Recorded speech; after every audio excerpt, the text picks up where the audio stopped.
My name is Florence.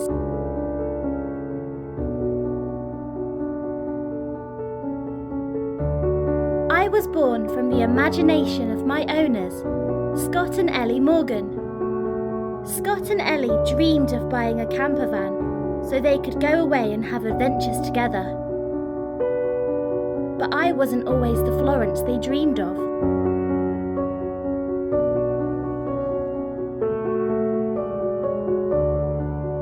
Florence was their little girl they one day imagined would come into their lives. Florence had a button nose and rosy cheeks. She had long, dark, tangled hair because she didn't like having her hair brushed. She would wear mismatched dresses over long-sleeve tops, and she always wore her favourite yellow welly boots.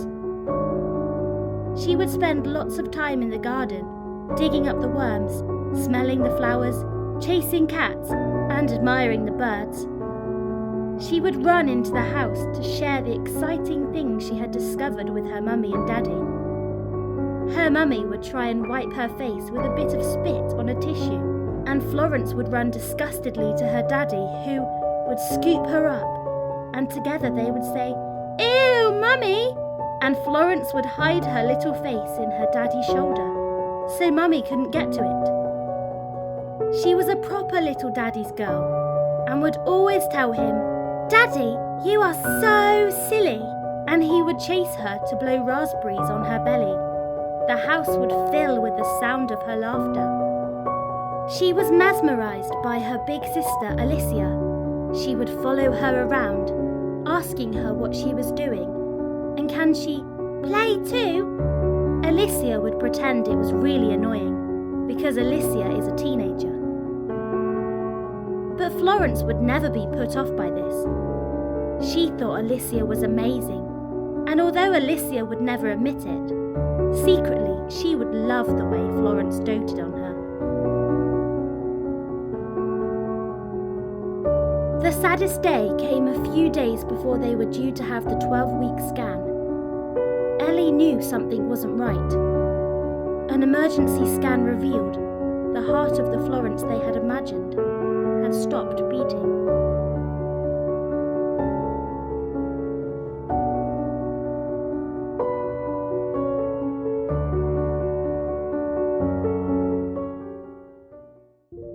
Then came the day they saw me for the first time. They had gone to visit their friends. By coincidence, a lady also named Florence and her husband Ivan, across the road from their house. There I sat in my previous owner's driveway, looking very sad and unloved. A sorry state, to be truthful. I had clearly sat there for a long time. They didn't see an old wreck though. They saw potential, hope and adventure. Scott asked Florence and Ellie if they thought it would be okay to go and knock on their door. They were unsure, but regardless, Scott went ahead. He wouldn't know if he didn't try. I wasn't for sale, but my owners took his number in case they ever changed their mind. The call came a few weeks later. Scott had prompted my owners to do something about me deteriorating on their driveway. They had been thinking about getting something more modern for themselves and their family. Scott and Ellie took me home that same day.